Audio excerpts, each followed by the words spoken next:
ठीक है जी। So start करते हैं। लास्ट क्लास में हमने आई थिंक फंक्शन ओवरराइडिंग की बात की थी, if I am not wrong, if I remember correctly, कि फंक्शन ओवरराइडिंग क्या होती है उसको हमने क्विकली डिस्कस कर लिया था। अगर कोई क्वेश्चंस उससे रिलेटेड हैं तो पूछ लें मुझसे। क्वेश्चंस का कहा है मैंने, स्टेटमेंट्स का नहीं कहा कि सर रिपीट कर दें। तो काइंडली मुझे बता दें कि अगर कोई क्वेश्चन है, कोई चीज़ स्पेसिफिक अगर आपको उसमें समझ नहीं आई तो हम उसको डील कर सकते हैं अभी।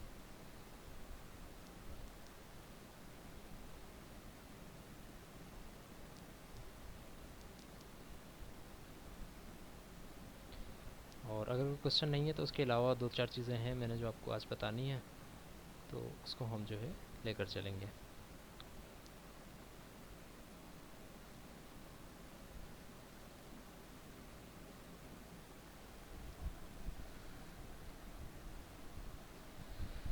So okay, so let's continue. Last class में हमने जो बात की थी फंक्शन ओवरराइडिंग की, आई थिंक हमने कोड भी किया था। This was around July 16, July 15। C D E है ये तो। ए बी का आपका कोड लास्ट टाइम हमने कब किया था? ये वाला कोड था ना हमारा, जब हमने इसको रीनेम नहीं किया था।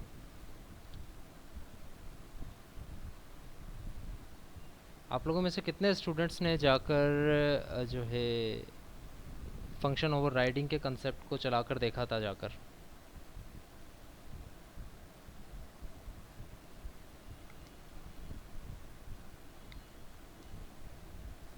कुछ क्वेश्चंस हैं मेरे जो कि मैं पूछना चाह रहा हूँ।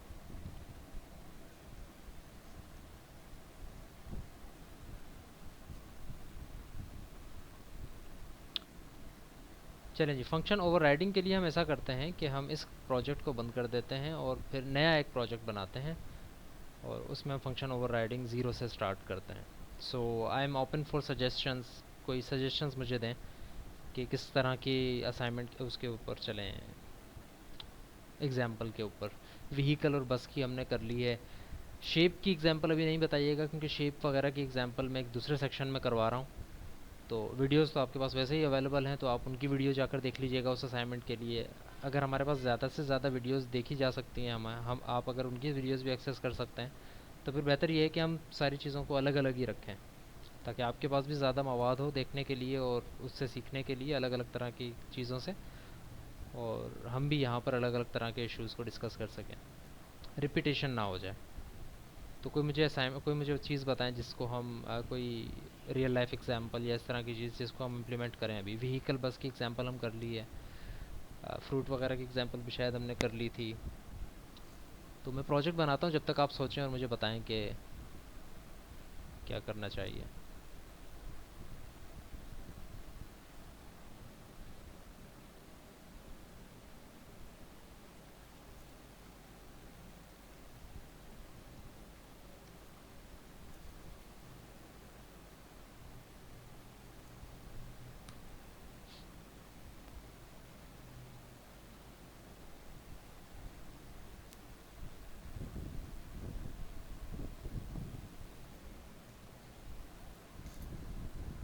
जी,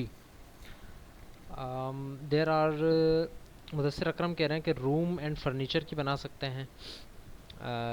room and furniture would be I think more suitable for composition, क्योंकि furniture is gets contained by a room.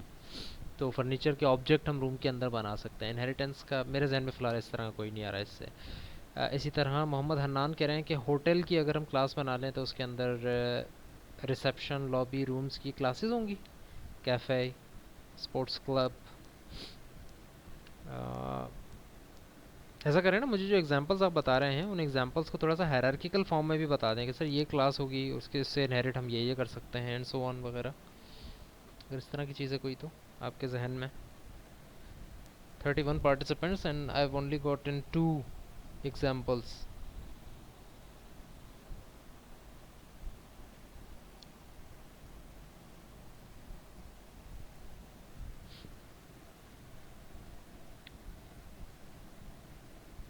Again Mudassir Akram, आपने दोबारा एक एग्जांपल दी और वही एग्जांपल आई थिंक रिपीट हो गई है कि you are saying flat rooms. तो वो जो फ्लैट होता है उसके अंदर रूम्स कंटेन किए जाते हैं। ठीक है, so it's good you are thinking, और आपके पास जो एग्जांपल्स आ रही हैं वो ज़्यादातर कंपोजिशन से रिलेटेड आ रही हैं। So try to think differently, ताकि आपको डिफरेंस भी समझ आए कि इनहेरिटेंस एक्चुअली क्या है। सो हम ये नहीं कह सकते फ्लैट और रूम के अंदर कि भाई रूम इज़ अ फ्लैट, हमने ये कहा था ना कि इज़ अ रिलेशनशिप होता है ये, तो रूम इज़ अ फ्लैट या फ्लैट इज़ अ रूम तो नहीं होता। इसी तरह होटल इज़ अ लॉबी या होटल इज़ अ रूम तो नहीं होता।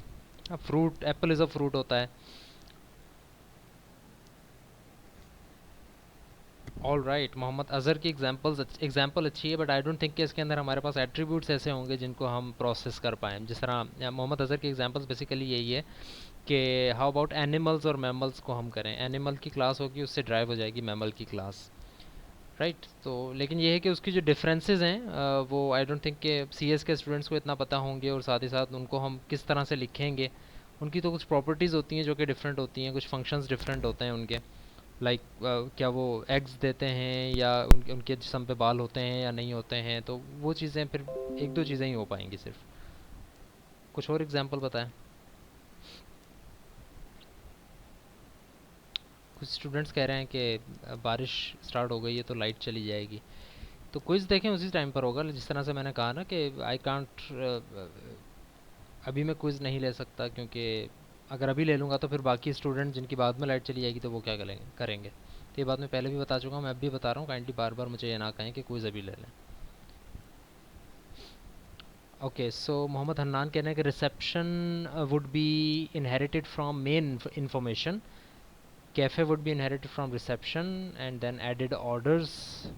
It's a fascinating example, management के हिसाब से ये अच्छी एग्जांपल हो सकती है। Okay, colours, primary and secondary colours, Meher Khan Niazi ये कह रहे हैं कि colours.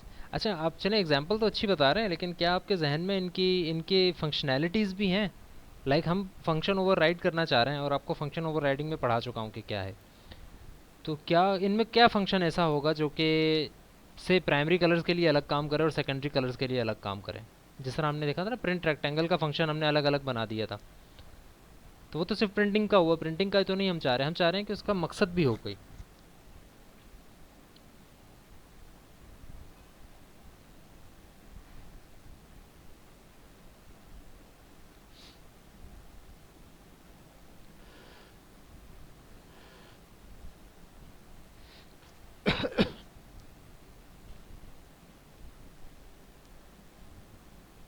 Yes, any other examples, come on.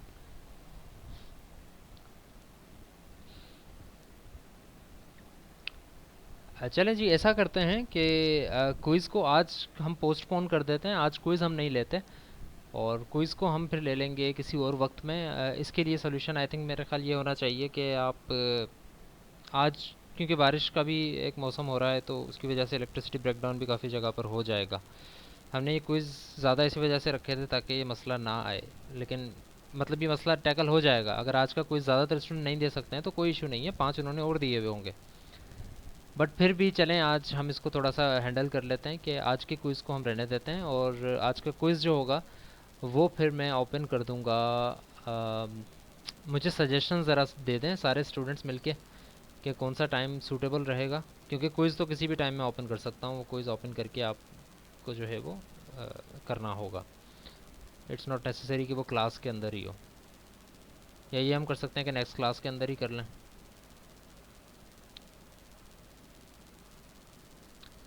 चलें, इसकी जो टाइमिंग वगैरह होगी वो मैं देख कर, आप मुझे अपनी सजेशन दे दें, मैं भी अनाउंस नहीं कर रहा हूँ कि कब करेंगे, लेकिन आपकी सजेशंस देखकर और आपके टाइम टेबल वगैरह और अपना टाइम टेबल देखकर मैं डिसाइड करके आप सबको ईमेल कर दूंगा कि भाई इस टाइम क्विज़ ओपन होगा तो आप कर लें, वरना नेक्स्ट क्लास में होगा। अगर नेक्स्ट क्लास तक नहीं होता है हमारा क्विज़ तो फिर नेक्स्ट क्लास में होगा, अगर नहीं तो फिर उस ईमेल पर आप रहिएगा, मैं आपको आज कल में ईमेल करके बता दूंगा कि भाई इस टाइम क्विज़ ओपन होगा। हो सकता है कि मैं सैटरडे को ओपन करूँ, हो सकता है मैं संडे को ओपन करूँ, हो सकता है मंडे को। नेक्स्ट क्लास से पहले आई विल ट्राई कि ओपन हो जाए क्विज़ और आप दे दें, अगर नहीं तो फिर नेक्स्ट क्लास में होगा, आज हम नहीं कर रहे हैं। ओके, आज की क्लास के अलावा की सजेशन मांगी है मैंने, आज आप कह रहे हैं कि 4:30 ले लें, आज की क्लास के अलावा मैं कह रहा हूँ सजेशन कोई है तो दे दें। सो घूम फिर के हम दोबारा असाइनमेंट आ गए हैं, शेप के ऊपर आ गए हैं, सॉरी एग्जाम्पल। अच्छा, एक अच्छी एग्जांपल आई थिंक मुझे नज़र आई थी बीच में कहीं, अभी आई थी, या समथिंग लाइक एम्प्लॉई। एम्प्लॉई है और उसकी ड्राइव्ड क्लास होगी कि इज़ ही अ मैनेजर और is she an assistant manager और is she a saleswoman और वट। तो चलें इस पे काम करते हैं कि एम्प्लॉय की क्लास बनाते हैं और उसके ऊपर काम करना स्टार्ट करते हैं। तो हमारा स्ट्रक्चर कुछ इस तरह से होगा कि everyone is an employee for the company, और एम्प्लॉय की क्लास से हम ड्राइव करेंगे सेल्समैन की क्लास को, और से मैनेजर की क्लास को, और एक और कोई क्लास बना लेते हैं, उसको भी हम ड्राइव करेंगे। तो हम स्टार्ट करते हैं एम्प्लॉय से, एम्प्लॉय की क्लास बनाते हैं, employ dot H class employ.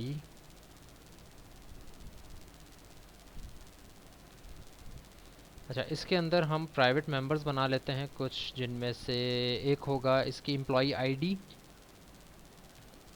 अच्छा, अभी हम जो डाटा मेंबर्स लिख रहे हैं वो डाटा मेंबर्स हैं जो कि एम्प्लॉई के हर एम्प्लॉय के लिए लाजमी, यानी मैनेजर के लिए भी होंगे वो, और से सेल्समैन के लिए भी वही एम्प्लॉय जो है होंगे। तो सेल्समैन का भी एक एम्प्लॉय आईडी होगी, मैनेजर का भी एक एम्प्लॉय आईडी होगी। इस वजह से वो एम्प्लॉय की क्लास में जो कॉमन एट्रीब्यूट्स हैं हम वो लिखेंगे एम्प्लॉय की क्लास में।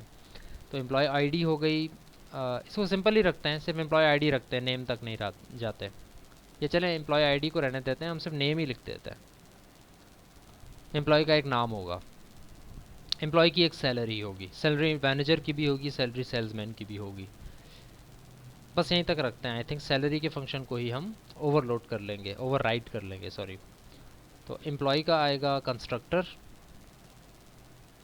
एम्प्लॉय का एक चलें आर्ग्यूमेंट वाला कंस्ट्रक्टर भी बना लेते हैं, जिसमें हम नाम और सैलरी सेट कर देंगे।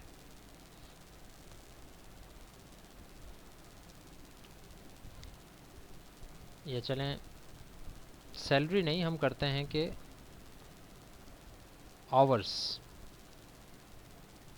कितने घंटे उन्होंने काम किया है, तो ये हम सेट कर सकते हैं। और इन घंटों को यूज़ करते हुए, आवर्स वर्क को यूज़ करते हुए हम कैलकुलेट सैलरी करेंगे।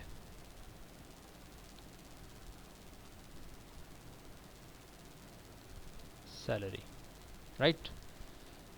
अच्छा, इसको इंट करें या सैलरी रिटर्न भी कर दे ये कैलकुलेट करके, या वॉइड ही रखें? कैलकुलेट करके बस सैलरी में स्टोर करवा दे, इस शुड दैट बी इट? नहीं, आई थिंक रिटर्न करें, कैलकुलेट करके रिटर्न करें, कंट्रोल एस। बस एम्प्लॉय की क्लास में ये तीन चीज़ें मैंने लिखी हैं, calculate salary, employee and this. अच्छा, इनके गेटर्स हम बना लेते हैं। सेटर तो ये एक तरह से सेटर्स बन गए दोनों, कि भाई एम्प्लॉय जैसे ही बनेगा तो हम इसको वैल्यूज़ दे सकते हैं। तो इसके गेटर्स बना लेते हैं, integer hours worked, get hours worked,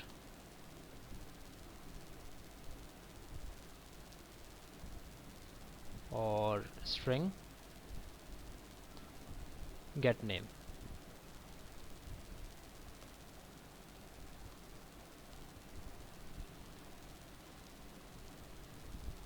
string मैंने यूज़ किया है, तो मुझे ऊपर हेडर फाइल क्लास लिखने से, क्लास एम्प्लॉय से पहले क्या लिखना पड़ेगा, क्या इंक्लूड करवाना पड़ेगा, क्योंकि मैं स्ट्रिंग यूज़ कर रहा हूँ?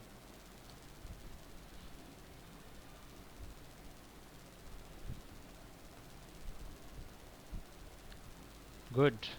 स्ट्रिंग जो है वो यूजिंग नेम स्पेस एसटीडी में आएगा।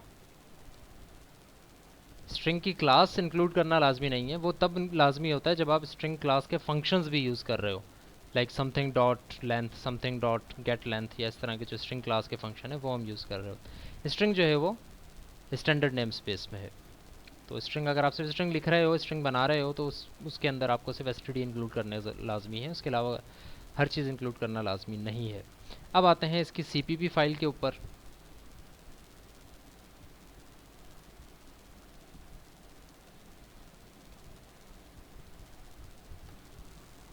और इसके अंदर हम इन सब फंक्शंस को जो है, सॉरी,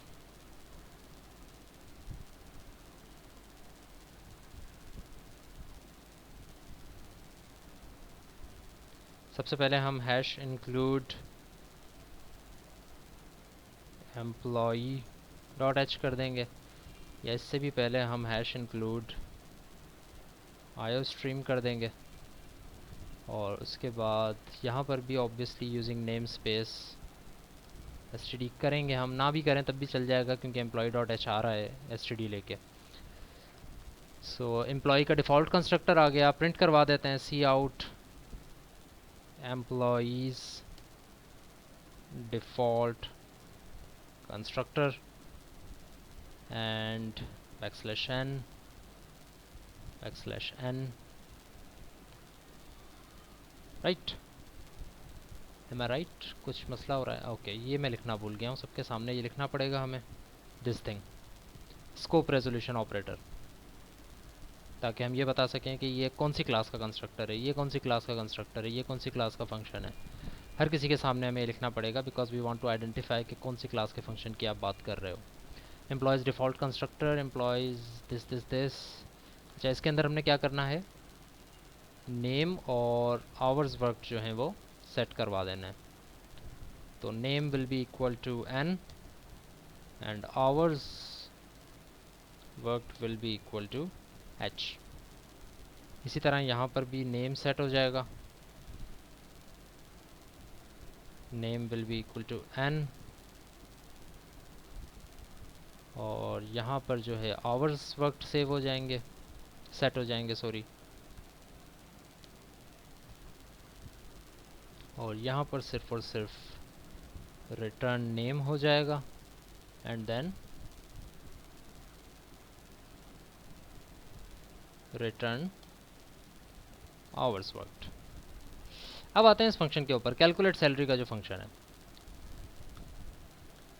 लेट सपोज कि अगर एक एम्प्लॉय ने आवर्स वर्कड किए हैं से 10 आवर, एक पर आवर जो उसका रेट है से फॉर एग्जांपल एक एम्प्लॉय का से वो है 100, तो जितने भी आवर्स वर्कड किए होंगे उसने उसको हम मल्टीप्लाई कर देंगे 100 से, और जो भी वैल्यू आएगी उसको हम रिटर्न करवा देंगे कि भाई इतने आवर्स वर्क किए हैं इसने, ठीक है। तो रिटर्न हो जाएगी कैलकुलेट सैलरी होके। ये हो गई एम्प्लॉय की क्लास। अब आते हैं नेक्स्ट क्लास के ऊपर, मैनेजर की class, manager dot H. Okay so class manager. अच्छा मैनेजर की क्लास के अंदर क्या क्या होना चाहिए बताएं जल्दी से, बताएं इसके एट्रीब्यूट्स क्या क्या हो सकते हैं।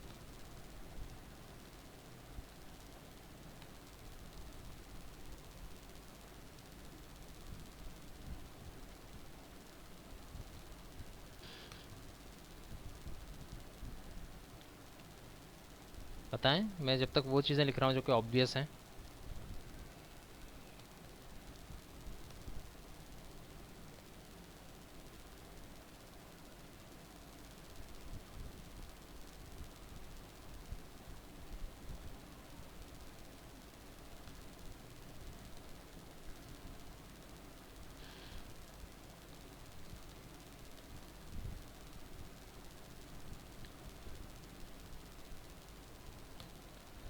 यस तो उसकी भी सैलरी तो मैं चूँकि इसको इनहेरिट करना चाह रहा हूँ, तो यस मैं क्या करूँगा, इसको करूँगा inherit employee, because employee is a manager is an employ.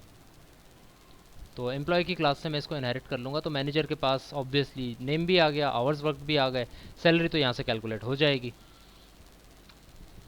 Salary को हम स्टोर नहीं करवा रहे, रिमेंबर हम सिर्फ उसको जो है कैलकुलेट करवा रहे हैं। ये चलें स्टोर भी करवा लेते हैं, ये लें सैलरी स्टोर हो गई। और अगर आप डिफ़ॉल्ट कंस्ट्रक्टर को कॉल करेंगे तो हम कहते हैं कि सैलरी विल बी,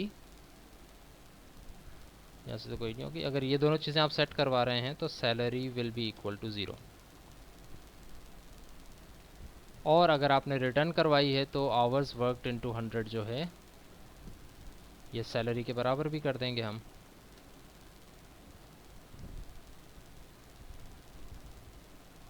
और सैलरी को ही रिटर्न करवा देंगे, तो सैलरी उससे सेट भी हो सकती है, कोई इशू नहीं है। ठीक है तो क्या होना चाहिए, यस से हम ये कहते हैं कि इसके पास एक प्रोजेक्ट होता है, मैनेजर के पास एक प्रोजेक्ट होगा। स्ट्रिंग है, कोई भी प्रोजेक्ट का नाम दे देंगे हम, सिर्फ ऑब्जेक्ट वगैरह नहीं बना रहे। इसी तरह मैनेजर के पास क्या लिखा हुआ है, वीडियो आवर्स, एक्सपीरियंस, एक्सपीरियंस लिख देते हैं, चलें एक्सपीरियंस। चले मैनेजर को हम थोड़ा सा सिंपल रखते हैं, प्रोजेक्ट लगाते हैं सिर्फ इसके अंदर, और कुछ नहीं करते। अब मैनेजर के अंदर अगर आप प्रोजेक्ट लगा रहे हैं तो आपको यहाँ पे एक आर्गुमेंट एडिट कंस्ट्रक्टर भी बनाना पड़ेगा, लाजमी नहीं है बट वी वांट के हो जाए तो ज़्यादा बेहतर है, ताकि हमें सेटर्स को बार बार कॉल ना करना पड़े। और इसी तरह void set what, set project, set project आएगा। मिफ्ज़ाल हुसैन की मैं बात सुनता हूँ, 1 मिनट के लिए रुकिएगा, रेज हैंड ही रखिएगा। और स्ट्रिंग के साथ हम गेट प्रोजेक्ट भी कर सकते हैं, और इन्हीं फंक्शंस को हम फिर control C and control V यहाँ पर आकर डिफाइन भी करेंगे।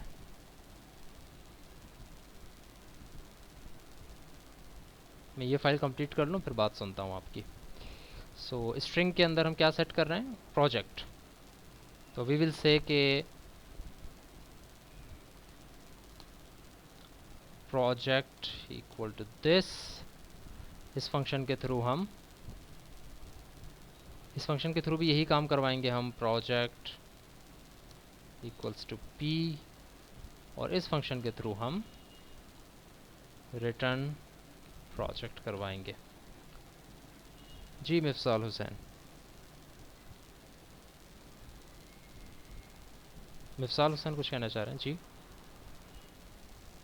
आई कांट हेयर यू।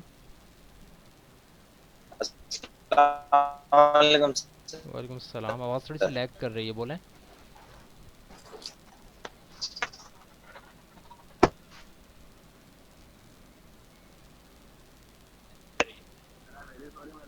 आपकी आवाज़ नहीं आई बिल्कुल भी। Something went wrong. Please try. Okay, right कर दें तो फिर मैं देख लेता हूँ उसको कि क्या आपका सवाल है। आपकी आवाज़ थोड़ी सी लैग कर रही है। सो ठीक है, तो हमने ये मैनेजर का एक बना लिया फंक्शन, सॉरी क्लास। सेम काम हम करते हैं, हम बना लेते हैं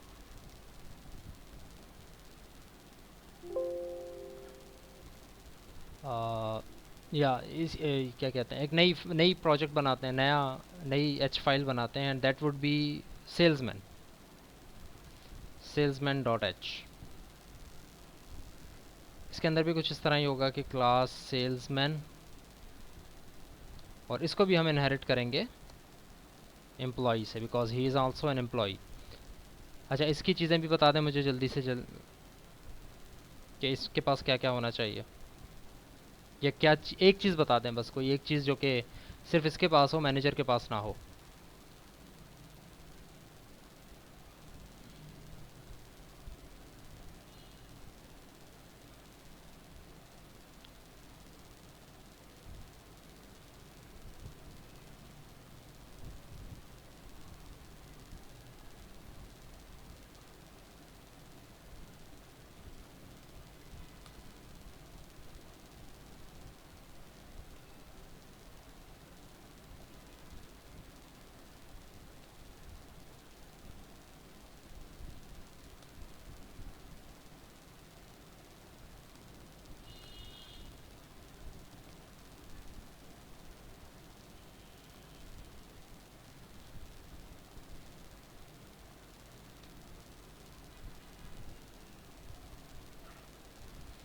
सो इसके अंदर हम क्या कर रहे हैं, इसमें हम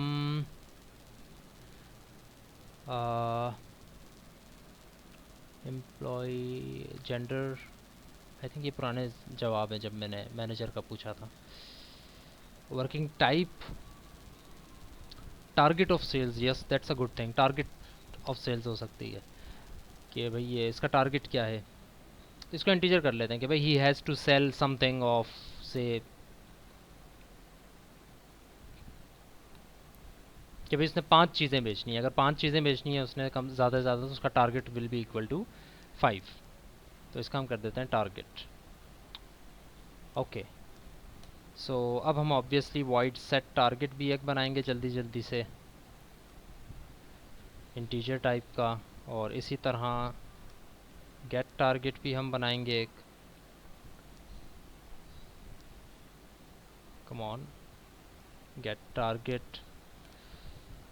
और आई गॉट डिसकनेक्टेड, तो लाइव स्टूडेंट्स आ जाएंगे साथ साथ, तब तक मैं आपकी रिकॉर्डिंग कंटिन्यू कर रहा हूँ। तो अब ये इन सब फंक्शंस की मैं डेफिनेशन भी लिखूँगा, control C and then control V, C, इस जगह भी आएगा ये, इस जगह भी आएगा, इस जगह भी आएगा, इस जगह भी आएगा, एंड हर किसी के साथ हम इनके नाम लिखेंगे। ठीक है जी, तो यहाँ पर हम कहेंगे कि भाई int s, okay excuse me for a minute. Okay, so ठीक है, तो हम इनकी अब डेफिनेशंस लिखते हैं।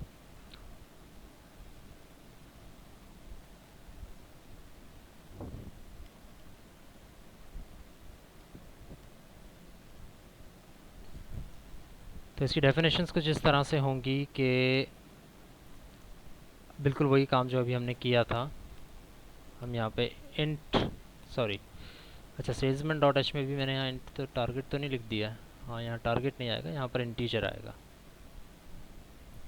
ठीक है, so this will be integer s, और यहाँ पे target will be equal to s, ये एक एक्स्ट्रा लिख दिया था शायद हमने।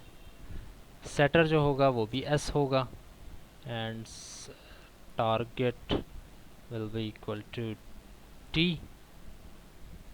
why target is s, it would be t। Okay, so इसी तरह गेट टारगेट का जो फंक्शन है ये रिटर्न करेगा टारगेट। ठीक हो गया। सेल्समैन की क्लास भी रिमेंबर के ड्राइव्ड है एम्प्लॉय की क्लास से। तो सबसे पहला काम तो हमने ये करना है कि यहाँ पर हैश इंक्लूड एम्प्लॉई कर देंगे हम, क्योंकि एम्प्लॉय का यहाँ पर यूजेज हो रहा है, और इसी तरह सेल्समैन के अंदर भी एम्प्लॉई को हम, sorry, control C control V, employee को हम ऐड कर देंगे। अब आते हैं हम अपनी मेन क्लास के अंदर, और उसके अंदर हम hash include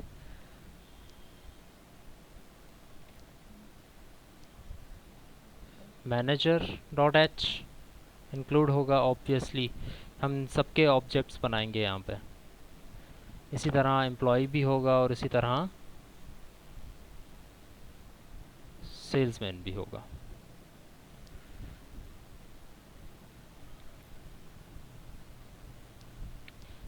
okay, we got disconnected, we are back now. तब तक मैंने कोड को थोड़ा सा आगे बढ़ा लिया है। सो आप सब देख सकते हैं कि कोड क्या है।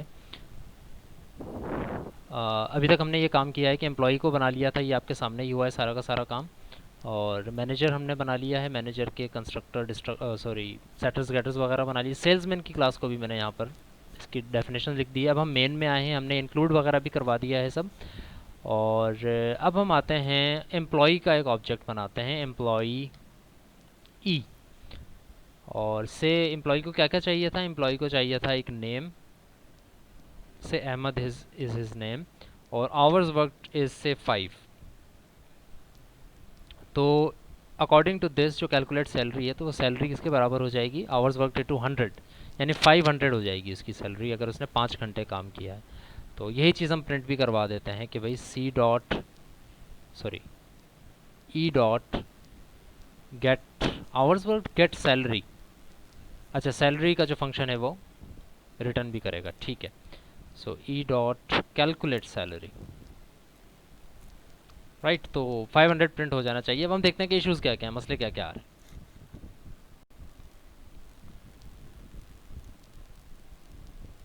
ओके, सेमीकोलन लगाना हम भूल गए, इसके अलावा क्या मसला है। रीडेफिनेशन, अच्छा एक मिनट के लिए यहाँ पर रुकते हैं, और ये भी चीज़ मैंने आपको आज बतानी थी कि जो रीडेफिनेशन का एरर है इसका दूसरा सोल्यूशन क्या है। एक तो हमने ये कहा था कि वी शुड जस्ट आइडेंटिफाई कि क्या क्या हो रहा है। फॉर एग्जांपल यहाँ पर मेन के अंदर अगर हम आते हैं तो भाई जब सेल्समैन इंक्लूड हो रहा है तो सेल्समैन के साथ साथ एम्प्लॉय भी इंक्लूड हो जाता है। ठीक है, तो एम्प्लॉय को अलग से इंक्लूड करने की ज़रूरत नहीं है। इसी तरह से मैनेजर इंक्लूड होता है तो भी एम्प्लॉय इंक्लूड हो जाता है, तो इसलिए एम्प्लॉय को इंक्लूड करने की ज़रूरत नहीं है। और जब मैनेजर और सेल्समैन दोनों इंक्लूड होंगे तो एम्प्लॉय यहाँ पर भी इंक्लूड हो जाएगा, यहाँ पर भी इंक्लूड हो जाएगा। तो इस इशू से बचने के लिए किसी ने पूछा था कि सोल्यूशन क्या है, तो आई सेट के मैं देख कर बताऊँगा। आई रिमाइंडेड ऑफ अ सोल्यूशन जो कि आता है मैक्रोज़ की शक्ल में। और मैक्रोज़ वो चीज़ें होती हैं जो कि आप यहाँ हैश लिख कर बताते हो। ऐसी चीज़ें जो कि ऐसा समझें कि पब्लिकली पूरे के पूरे पूरी की पूरी फाइल के ऊपर कोड ऑफ द कोड होती हैं। कोड ऑफ द कोड का मतलब ये है कि आपने कोड तो यहाँ से स्टार्ट किया कि भाई ये सारी चीज़ें इंक्लूडेड होने के बाद यहाँ से ये काम करना है, लेकिन एक्चुअली इस कोड के ऊपर क्या क्या रूल्स अप्लाई होने चाहिए वो मैक्रोज़ के तौर पे बताए जाते हैं। जैसे कि जब भी आप किसी क्लास को अब आइंदा के बाद या इस मसले से बचने के लिए डिक्लेयर करना चाहेंगे तो आप एक मैक्रो यूज़ करेंगे, MACRO मैक्रो आप यूज़ करेंगे, और उसमें लिखेंगे if and D E F का मतलब ये है कि वी आर ट्राइंग टू से कि इफ़ नॉट डिफाइंड, अगर डिफाइंड नहीं है इंक्लूडेड क्लास जिसका नाम हो एम्प्लॉई डॉट एच। अच्छा, यहाँ पे डॉट एच वगैरह नहीं लिखे जाते, अंडरस्कोर लिखा जाता है मैक्रोस के अंदर। स्पेस या इस तरह की चीज़ों की जगह स्पेस लिखा जाता, अंडरस्कोर लिखा जाता है। तो मैक्रोस के अंदर दो चीज़ें आ गई, एक तो उस मैक्रो का नाम जो कि इफ़ है, या इसके अलावा भी बहुत सारे हैं, इफ़ एंड डेफ यानी इफ़ नॉट डिफाइंड, और उसके बाद उसका एट्रीब्यूट कि भाई क्या नॉट डिफाइंड। तो वी आर सेइंग कि not defined and included employ dot H. अगर एम्प्लॉय नाम की कोई क्लास नहीं बनी हुई तो क्या किया जाए, इस फाइल के अंदर डिफाइन कर दिया जाए और इंक्लूड कर दिया जाए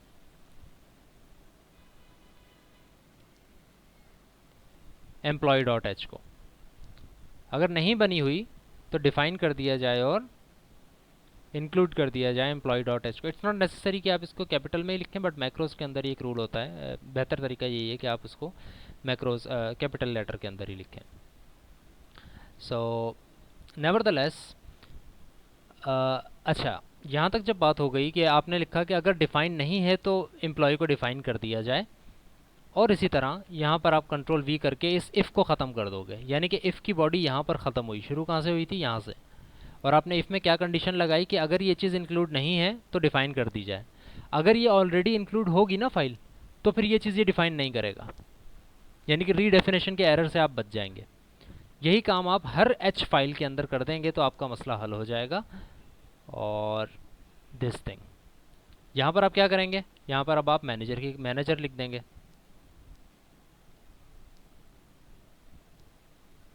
और इसी तरह आप एंड इफ कर देंगे। ये खुद ब खुद कमेंट कर देता है ये बाय डिफ़ॉल्ट, क्योंकि इसने आइडेंटिफाई कर लिया कौन सी क्लास है। इसी तरह सेल्समैन के अंदर जब आप आते हैं तो सेल्समैन के अंदर भी आप यही करेंगे।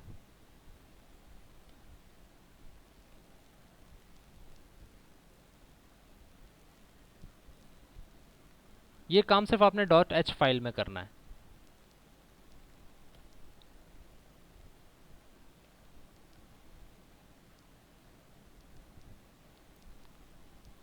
और ये एच एफ यहाँ पर ख़त्म नहीं करेंगे, हम यहाँ पर ख़त्म करेंगे कि भाई अगर नहीं है डिफाइन तो डिफाइन कर दो, अगर ऑलरेडी डिफाइंड है, ऑलरेडी इंक्लूडेड है, तो फिर दोबारा इसको रन करने की ज़रूरत नहीं है, इसका काम ये होगा।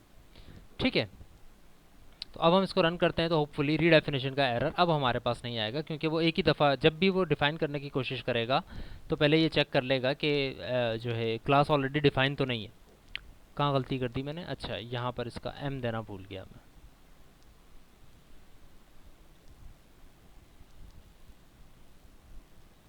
फिर एक एरर आ गया एम्प्लॉई की क्लास के अंदर कि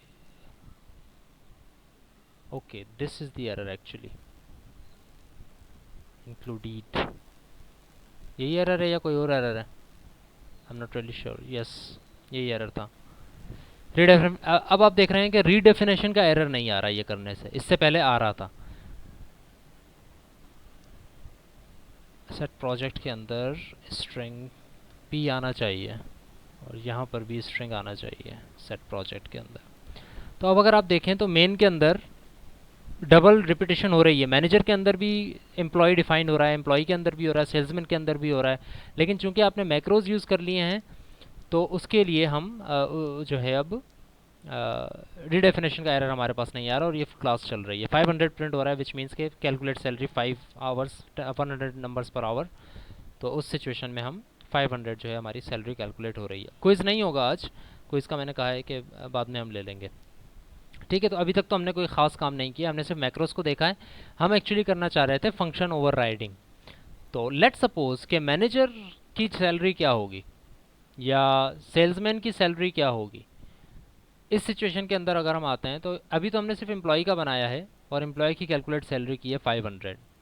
लेट सपोज के सेल्समैन है, सेल्समैन एस, और इसको इसकी अगर हम सैलरी कैलकुलेट और प्रिंट करवाना चाहते हैं एस डॉट कैलकुलेट सैलरी। ठीक है, तो पहली बात तो ये है कि मुझे इसके आवर्स वर्कड जो हैं वो सेट करने पड़ेंगे, सेट आवर्स वर्कड। रिमेंबर कि ये इसकी पेरेंट क्लास का फंक्शन है, ये इसका फंक्शन नहीं है क्योंकि आवर्स वर्कड हैं ही पेरेंट क्लास में, लेकिन फिर भी क्योंकि ड्राइव्ड क्लास है तो इसके थ्रू ये सेट किए जा सकते हैं। से इसने 9 आवर्स काम किया, ठीक है, और इसका नाम भी चले हम सेट करवा लेते हैं, सेट नेम,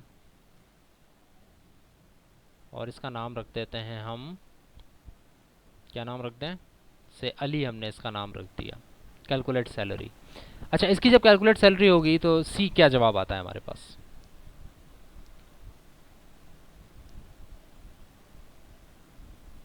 ठीक है, तो 500 हो गई, एम्प्लॉय का डिफ़ॉल्ट कंस्ट्रक्टर कॉल हुआ और 900 हो गई।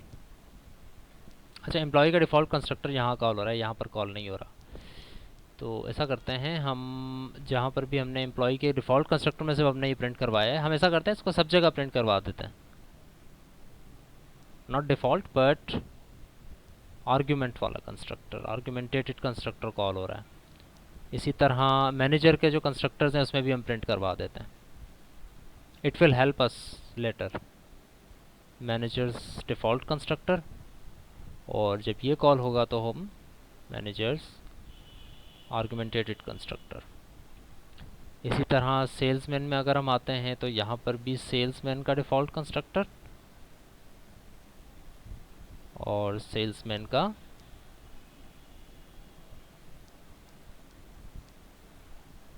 आर्गुमेंटेटेड कंस्ट्रक्टर, यस। ठीक है, सो अब हम दोबारा इसको रन करके देखते हैं ताकि हम वेरीफाई कर सकें कि कब कौन सा क्या काम हुआ है। ओके, सी। तो पहले जब एम्प्लॉय बना, एम्प्लॉय का आर्गुमेंटेटेड कंस्ट्रक्टर कॉल हुआ, लाइक यू कैन सी कि हमने यहाँ पे आर्गुमेंट्स भेजे हैं, नाम और जो है आवर्स वर्कड, ये सेट हो गए। फिर हमने कैलकुलेट सैलरी किया तो 500 प्रिंट हो गया, दैट्स इट।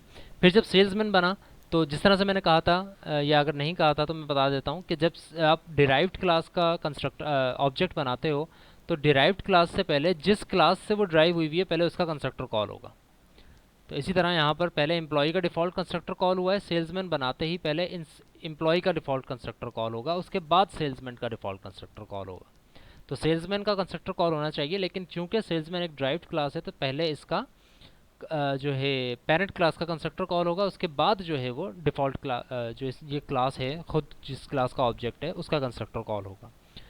और इसी तरह अगर लेट सपोज के एम्प्लॉय की क्लास भी किसी से ड्राइव हुई भी होती, अभी तो सिर्फ सेल्समैन की क्लास ड्राइव्ड है एम्प्लॉय से, तो सेल्समैन से पहले एम्प्लॉय का क्लास कंस्ट्रक्टर कॉल हो गया।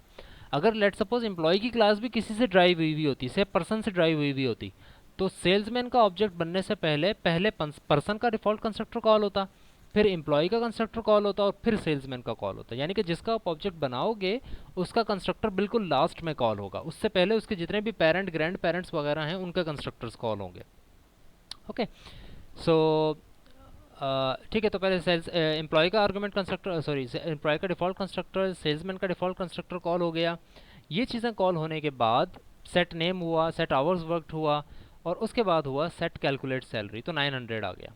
ठीक है, क्योंकि इसका भी यही सीन है कि भाई जो 9 इसने जो आवर्स वर्कड किए हैं उसको मल्टीप्लाई कर दें कि हम 100 से, तो कैलकुलेट सैलरी हो जाएगी, क्योंकि कैलकुलेट सैलरी का फंक्शन सिर्फ यहीं से आ रहा है और एक ही तरह हो रही है कैलकुलेट सैलरी। इसी तरह अगर मैं एक काम ये करते हैं कि कंट्रोल सी, कंट्रोल वी। यही काम हम मैनेजर के लिए करते हैं। एक नया मैनेजर बनाते हैं, उसका नाम रखते हैं कोई, उसके आवर वर्क सेट करते हैं, उसका नाम रख देते हैं से वासिफ, और इसके आवर वर्क कर देते हैं से, थोड़ी सी मल्टीप्लिकेशन आसान हो जाए हमारे लिए तो से 12 कर लेते हैं, 1200 हो जाएगी। और जब इसकी कैलकुलेट सैलरी करेंगे तो कितनी आ जाएगी इसकी सैलरी भाई? 1200। गुड।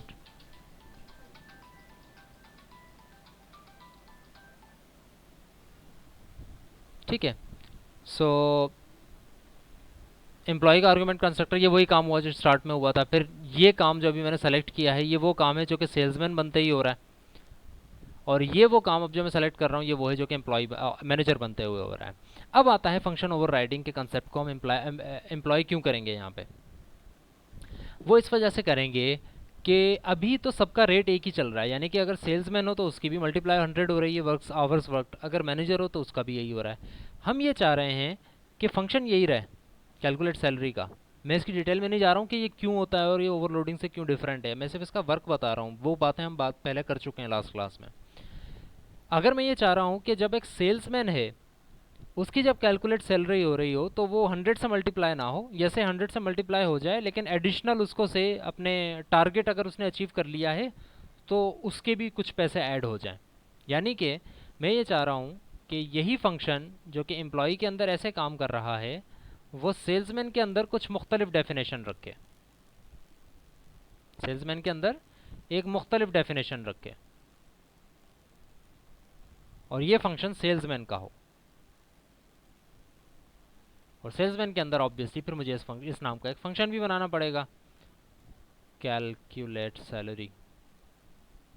रिमेंबर कि नया फंक्शन नहीं बनाए, ये वही फंक्शन ओवरराइड हो जाएगा। यही काम मैं मैनेजर के लिए भी करूंगा, क्योंकि मैं ये भी चाह रहा हूं कि मैनेजर जो है उसकी सैलरी पे भी कुछ फर्क पड़े, डायरेक्ट 100 से मल्टीप्लाई ना हो जाए।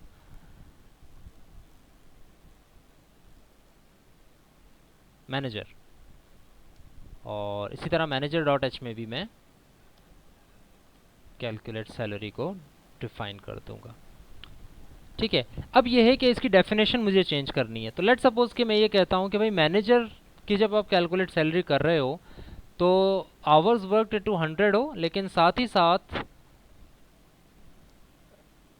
से उसमें प्लस हो जाए 500, राइट? कि भाई 500 ऊपर मिलेंगे उसको, जितने आवर्स उसने वर्क किए हैं उसका रेट तो लगेगा, लेकिन उसके बाद प्लस 500 करोगे आप, यानी कि मैनेजर है, अगर उसकी पोजीशन मैनेजर हो गई तो उसको 500 रुपये से आप ऊपर दोगे। तो मैनेजर की जो कैलकुलेट सैलरी है वो अगर आवर्स वर्क से 5 थे तो 500 नहीं बल्कि 1000 हो जाएगा, क्योंकि प्लस 500 भी होगा। इसी तरह सेल्समैन के ऊपर हम आते हैं, तो सेल्समैन में भी हम यही करते हैं कि भाई आवर्स वर्क टू 100 होगा, लेकिन उसके टारगेट से भी हम मल्टीप्लाई कर देते हैं, टारगेट उसका ऐड करते हैं। लेट सपोज कि भाई उसने अगर 5 घंटे काम किया है तो 5 इंटू 100 कर दिया, लेकिन अगर उसका टारगेट 5 है तो 105 रुपीज़ मिलेंगे उसको। अगर टारगेट उसका 50 है तो 100 एंड या जितने भी उसने आवर्स वर्क किए हैं से 5 किए हैं तो 500 प्लस 50, अगर उसका टारगेट 50 था। तो इस तरह इसकी कैलकुलेशन पे अलग असर पड़ेगा और इसकी कैलकुलेशन पे अलग असर पड़ेगा। और अगर सिंपली एक बंदा एम्प्लॉय है, ना वो मैनेजर है ना वो सेल्समैन है, तो उसके लिए सिर्फ और सिर्फ आवर्स वर्क मल्टीप्लाई बाय 100 होंगे, दैट वुड बी इट। मैं इसको ज़रा सा मॉडिफाई कर रहा हूँ कैलकुलेट सैलरी के फंक्शन को, जब वो रिटर्न करके प्रिंट करवा रहा है। सॉरी, फंक्शन को नहीं, मैं सिर्फ यहाँ प्रिंटिंग में चेंज कर रहा हूँ ताकि मैं आइडेंटिफाई कर सकूँ कि कब कौन सा काम हो रहा है। तो इसको ज़रा सा मैं स्टार दे के और एंड एल कर देता हूँ।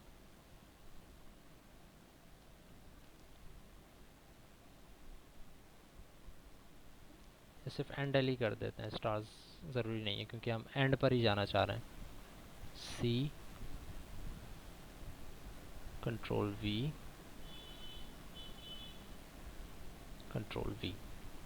सो अब अगर आप देखें आउटपुट आ जाए मेरे पास तो मैं दिखाता हूँ आपको कि ओके कुछ एरर्स हैं।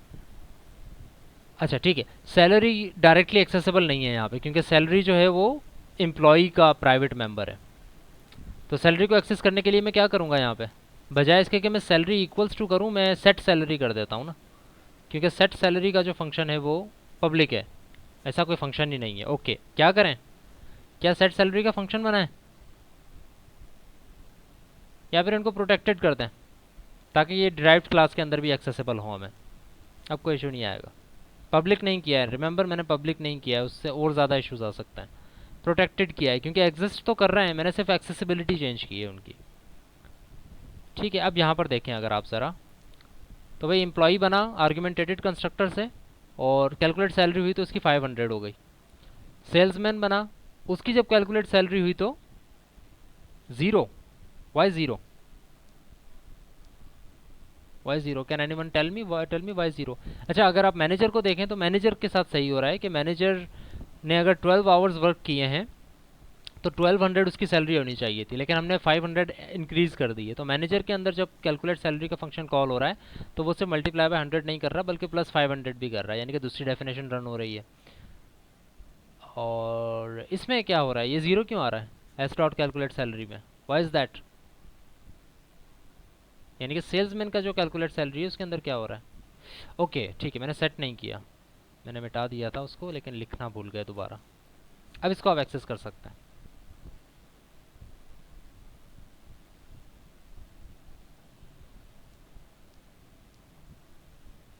ठीक है, तो अगर आप यहाँ पर देखो तो अगर एक सिंपल एम्प्लॉई है तो वो सिर्फ मल्टीप्लाई बाय 100 हो रहा है, बिकॉज ऑफ दिस ये फंक्शन कॉल हो रहा है सिंपल मल्टीप्लाई बाय 100। अगर एक सेल्समैन है तो वो 900 हो रहा है, यानी कि अगर एक सेल्समैन है तो उसके अंदर hours work multiply by 100 plus target भी हो रहा है। तो टारगेट कितना था इसका? टारगेट सेट किया था हमने? अच्छा, हमने टारगेट सेट नहीं किया इसलिए वो भी सिर्फ 900 हो रहा है। तो हाउ अबाउट कि मैं इसका टारगेट भी सेट कर दूं? अगर मैं इसका टारगेट सेट करता हूँ 5, तो नाउ यू विल सी कि अब इसका जो आउटपुट होगा वो 900 के बजाय 905 हो जाएगा क्योंकि हमने इसका टारगेट भी ऐड किया है इसमें। ठीक है, तो 905 हो गया। तो ये एक काम हो सकता है अगर आप फंक्शन ओवरराइडिंग कर रहे हैं तो आपके साथ ऐसा इश्यूज भी आ सकते हैं कि यू वांट कि ड्राइव्ड क्लास में एक ही फंक्शन कॉल हो, फंक्शन वहीं से आए, पेरेंट क्लास में रहे, यानी कि पेरेंट क्लास का अगर फंक्शन कॉल हो तब भी वो काम करे, लेकिन अगर ड्राइव्ड क्लास में हो तो उसके उस ड्राइव्ड क्लास के हिसाब से वो काम करना स्टार्ट हो जाए रादर देन। फॉर एग्जांपल अगर मैं इसमें टारगेट प्लस कर रहा हूँ तो क्या मैं टारगेट एम्प्लॉय में प्लस कर सकता हूँ? नहीं कर सकता। क्यों नहीं कर सकता? क्योंकि एम्प्लॉय के पास टारगेट की एक्सेसिबिलिटी नहीं है, एम्प्लॉय के पास सिर्फ ये 3 चीज़ें हैं। लेकिन सेल्समैन के पास देखें तो टारगेट एडिशनल चीज़ है, जिस तरह से हमने अपने पहले भी कहा था कि भाई जो है चाइल्ड क्लासेस के पास एक से ज़्यादा पेरेंट से ज़्यादा डाटा का जो है वो एक्सेस होता है, यूजुअली एग्जिस्टेंस होती है, एक्सेस होना हो। ठीक है, तो ये हो गई बात फंक्शन ओवरराइडिंग की। अब कुछ चीज़ें हैं जो कि जिनमें से काफ़ी चीज़ें तो मैं ऑलरेडी डिस्कस कर चुका हूँ, लेकिन जिस तरह से इफ़ एंड डेफ का मैंने आपको बता दिया है, छोटी छोटी चीज़ें। इफ़ एंड डेफ का मैंने आपको बता दिया है कि भाई अगर आपने कोई रीडेफिनेशन के एरर को निकालना है तो आप ये करें कि अपनी क्लासेस जो हैं उनको डिफ़ाइन करने से पहले ये चीज़ लगा दें, मैक्रोज लगा देंगे तो आपको ये इशू नहीं आएगा कि आपकी क्लास रीडिफाइन हो रही हो। अच्छा, इफ़ एंड डेफ का मैंने आपको बता दिया। कंस्ट्रक्टर की कॉल सीक्वेंस भी मैंने आपको बता दिया कि चाइल्ड क्लास का जब भी ऑब्जेक्ट बनता है तो उससे पहले उसके पेरेंट क्लास के कंस्ट्रक्टर्स कॉल होते हैं, और उससे पहले अगर वो क्लास भी ड्राइव्ड है तो उसके पेरेंट के कंस्ट्रक्टर कॉल होंगे एंड सो ऑन। ये बात भी हो गई। अब आते हैं एक चीज़ के ऊपर जिसको कहा जाता है member initialisation list. Member initialisation list, अगर किसी को इसके बारे में पता है तो वो हैंड रेज करके भी मुझे बता सकते हैं या चैट रूम में मुझे बता सकते हैं। How much do you know about that concept, member initialization list?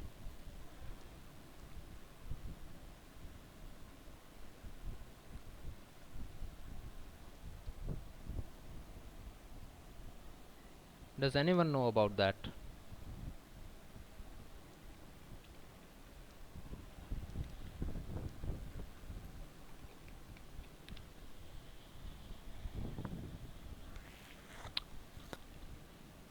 Anyone?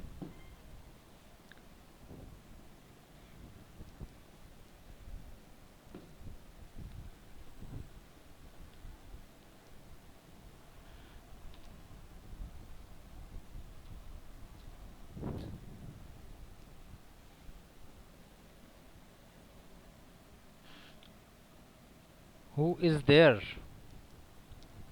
कोई जवाब है किसी के पास?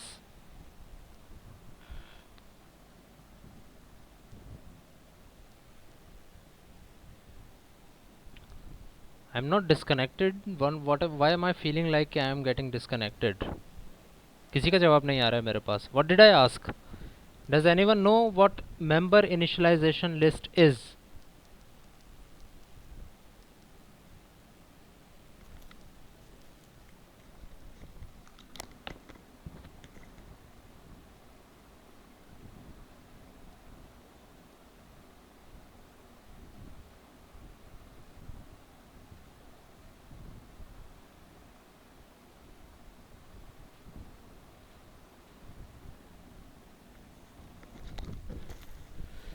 चलें ठीक है, स्टार्ट करते हैं फिर. मेंबर इनिशियलाइजेशन लिस्ट क्या होती है आपको मैं बताना स्टार्ट करता हूँ. सो होता कुछ इस तरह से. प्रॉब्लम क्या है पहले, फिर मैं आपको बताता हूँ क्या. ये प्रॉब्लम हमें तभी आ जानी चाहिए थी जब हम एक काम कर रहे थे स्पेसिफिक, लेकिन उस वक्त ना ये प्रॉब्लम हमने डिस्कस की, ना ही आप लोगों ने इसके ऊपर थोड़ा सा ध्यान दिया होगा. तो लेट सपोज के एम्प्लॉय की क्लास के अंदर हम एक और चीज़ बनाते हैं, से इंटीजर एम्प्लॉय आईडी. ठीक है, और इसको हम कर देते हैं कॉन्स्ट. या एक मिनट के लिए इसको छोड़ देते हैं, ऐसा नहीं करते. मेंबर इनिशियलाइजेशन लिस्ट पहले सुन लें होती क्या है, फिर हम इसके फायदे के ऊपर आएंगे. Member initialisation list is a type of constructor. It is a type of constructor. Constructor की डेफिनेशन लिखने का तरीका है ये. जैसे कि यहाँ पर मैंने कंस्ट्रक्टर की डेफिनेशन क्या लिखी है, आर्गुमेंटेड कंस्ट्रक्टर कि इसकी डेफिनेशन क्या लिखी है कि भाई ये है, यहाँ से बॉडी स्टार्ट हो रही है और ये सारा काम होना चाहिए. ये जो 3 काम मैंने किए हैं ना, ये 3 काम बजाय इसके कि मैं बॉडी के अंदर लिखूं, मैं इसको ऐसे भी लिख सकता हूं कि यहाँ पर मैं लगाऊं कॉलन, प्रोटोटाइप के बाद ही डायरेक्ट लगाऊं कॉलन, डाटा मेंबर का नाम लिखूं और ब्रैकेट के अंदर वो चीज़ लिख दूं जो वैल्यू मुझे असाइन करनी है. N, name equal to N लिखा हुआ है ना नीचे. आप उस नेम इक्वल टू एन को यहाँ लिखने के बजाय आप ऊपर लिख सकते हैं. इसी तरह सॉरी, आवर्स वर्कड एच. इसी तरह सैलरी 0. और ये सारी चीज़ें आप यहाँ से मिटा दें और this would be called a member initialisation list. It is just a constructor. बस ये है कि मेंबर्स को इनिशियलाइज कर रहा है लिस्ट के तौर पे. कि आप लिस्ट लिख दें पूरी, बजाय इसके कि अलग अलग स्टेटमेंट लिखें, आप पूरी लिस्ट लिख दें और ये तीनों चीज़ें जो है असाइन हो जाएंगी.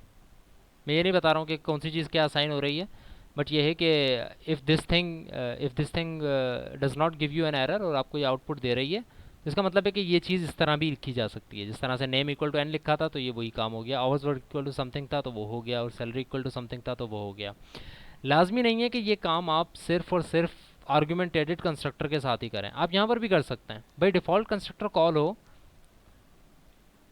तो नेम की वैल्यू हो जाए ए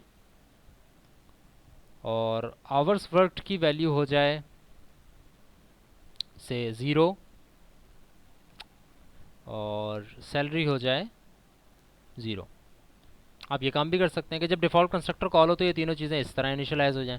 आर्गुमेंटेड कंस्ट्रक्टर कॉल हो तो इस तरह से इनिशियलाइज हो जाए, क्योंकि हमारे पास ये वैल्यूज़ आ जाएंगी एन, एच और 0. तो ये एक तरीक़ेकार है जिसको कहा जाता है मेंबर इनिशियलाइजेशन लिस्ट, जो कि आपको फ़ायदा क्या देता है इसके ऊपर हम आते हैं. बट इट्स सेम थिंग जो कि आप कंस्ट्रक्टर की बॉडी के अंदर आकर चीज़ें असाइन कर रहे हो, तो आप उसको डायरेक्टली भी असाइन कर सकते हैं. रिमेंबर कि आउटपुट वही आ रही है हमारे पास, वही चीज़ें एज इट इज़ असाइन हो रही हैं.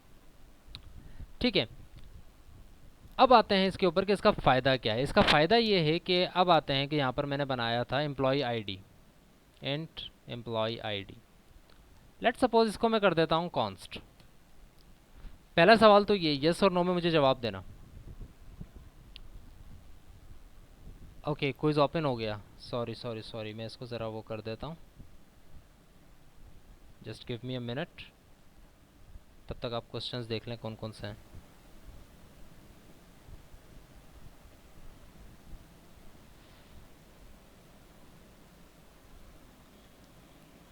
Come on.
क्विज होगा नहीं आज। I am trying to change the dates ताकि हम आज क्विज स्टार्ट ना करें। Just wait for me to do that. Okay, we are back. Quiz जो है वो मैंने अभी डमी वैल्यू डाली है सिर्फ उसकी, फिर मैं आपको अनाउंस करके बता दूंगा कि कब होगा क्विज, वरना नेक्स्ट क्लास में होगा। ओके, सो क्या काम कर रहे थे हम? हाँ, तो हमने ये कहा कि भाई एम्प्लॉय आईडी हमने एक बना दी और हमने उसको कर दिया कॉन्स्ट। इसका मतलब ये है कि मुझे इसका सेटर बनाने की ज़रूरत भी नहीं है। अब साथ साथ रहिएगा बात समझने के लिए। मुझे इसका सेटर बनाने की ज़रूरत भी नहीं है। क्यों नहीं ज़रूरत मुझे इसका सेटर बनाने की? क्योंकि ये सिर्फ एक ही दफ़ा इनिशियलाइज़ होगा, उसके बाद ये इनिशियलाइज़ नहीं हो सकता क्योंकि कॉन्स्ट है, सिर्फ एक ही दफ़ा इनिशियलाइज़ होगा। तो अगर ऐसा है तो इसका मतलब है कि इसका सेटर बनाने की ज़रूरत नहीं है। हाँ, इसका गेटर बनाया जा सकता है, इसका सेटर बनाने की ज़रूरत नहीं है। तो कैसे इनिशियलाइज़ करें? हम एक काम करते हैं, एम्प्लॉय के अंदर आते हैं और जो इसका कंस्ट्रक्टर है उसके अंदर एम्प्लॉय आईडी को 0 के बराबर कर देते हैं, चाहे आर्गुमेंटेटेड कंस्ट्रक्टर हो चाहे डिफ़ॉल्ट कंस्ट्रक्टर हो। दोनों सिचुएशन में हमने एम्प्लॉय आईडी को कर दिया 0। अब होता ये है कि देखें, अब होता ये है कि जब भी आप इनिशियलाइज़ करने की कोशिश करते हो कंस्ट्रक्टर के अंदर अपने डाटा मेंबर्स को, साथ साथ रहिएगा बात समझने में, अपने डाटा मेंबर्स को अगर आप कंस्ट्रक्टर के अंदर इनिशियलाइज़ कर रहे हो, फॉर एग्जांपल कि मैं इस नेम एन को यहाँ से हटा के यहाँ लिख देता हूँ, तो इससे होगा ये कि जब ये कंस्ट्रक्टर कॉल होगा उससे पहले आपका ऑब्जेक्ट बन चुका होगा। कंस्ट्रक्टर कॉल हुआ, कंस्ट्रक्टर ने ऑब्जेक्ट बना दिया, ये काम तो वो एडिशनल कर रहा है, ये काम वो एडिशनल कर रहा है। हमने ये कहा था कंस्ट्रक्टर पढ़ते हुए, कंस्ट्रक्टर के साथ एडिशनल कोई काम करवाना है आपने तो कंस्ट्रक्टर लिख के उसके बॉडी के अंदर वो काम कर दें। जो काम उसके बनाने का है वो तो कंस्ट्रक्टर कर ही रहा है, तो वो काम इन तीनों चीज़ों से पहले हो गया। जब ये कंस्ट्रक्टर कॉल हुआ इन तीनों चीज़ों से पहले वो काम हो गया, ऑब्जेक्ट बन गया, उसके अंदर जितनी चीज़ें थी एग्जिस्टेंस में आ गई, और फिर आकर आप उनको इनिशियलाइज़ कर देते हो कि भाई एम्प्लॉय आईडी 0 हो जाए, ये हो जाए और ये हो जाए। तो ये काम आप कर सकते हो, कोई इशू नहीं है इसमें। बट इशू ये आता है कि जब आपके पास एक कॉन्स्ट डाटा मेंबर हो, जब आपका डाटा मेंबर कॉन्स्ट है तो इसका मतलब है कि ये सिर्फ एक ही दफ़ा इनिशियलाइज़ हो सकता है, और वो कब? जब ये बने, जब ये बनेगा ये तब इनिशियलाइज़ होगा, उसके बाद आप इसको इनिशियलाइज़ नहीं कर सकते, यानी कि वैल्यू चेंज नहीं कर सकते। इसी तरह ये वाला काम जो हो रहा है यहाँ पे एम्प्लॉय आईडी इक्वल टू 0, ये ऑब्जेक्ट बनने के बाद हो रहा है, यानी कि एम्प्लॉय आईडी एग्जिस्टेंस में आ गया, उसके बाद आप इसको चेंज करना चाह रहे हो, और एग्जिस्टेंस में जब आया ये तो इसकी किस वैल्यू से इनिशियलाइज़ हुआ? गार्बेज वैल्यू से, क्योंकि जब ये बन रहा था तब आपने कोई वैल्यू नहीं दी, आपने इस ऑब्जेक्ट के बन जाने के बाद इसको ये वैल्यू दी है 0, तो बन जाने के बाद तो आप उसकी वैल्यू दे ही नहीं सकते क्योंकि ये कॉन्स्ट है, राइट। तो अब एक ऐसा डाटा मेंबर आ गया आपके पास जिसको आप इनिशियलाइज भी नहीं कर सकते। कॉन्स्ट है, इसके फ़ायदे भी हमें पता है बहुत सारे हैं, कॉन्स्ट आपने बना दिया लेकिन इसको इनिशियलाइज कहाँ किया जाए? एक तरीका तो ये है आप यहीं पे इनिशियलाइज कर दें, but that would not be a good programming practice. क्यों नहीं होगी? इसलिए नहीं होगी क्योंकि ये तो .h फाइल है, इसके अंदर आप वैल्यूज़ क्यों दे रहे हो? हमने तो यहाँ आर्ग्यूमेंट के नाम तक नहीं दिए, सिर्फ बताया है कि ब्लूप्रिंट दिया है फाइल का कि क्या होगा। स्टार्टिंग वैल्यूज़ आपने कहीं पर नहीं दिए, फंक्शन तक की स्टार्टिंग वैल्यूज़ आपने नहीं दी है। तो यहाँ पर आपके लिए फ़ायदा होता है मेंबर इनिशियलाइजेशन लिस्ट का, कि भाई यही काम जो आप यहाँ कर रहे हो ना, आप इसको यहाँ करने के बजाय यहाँ कर दो।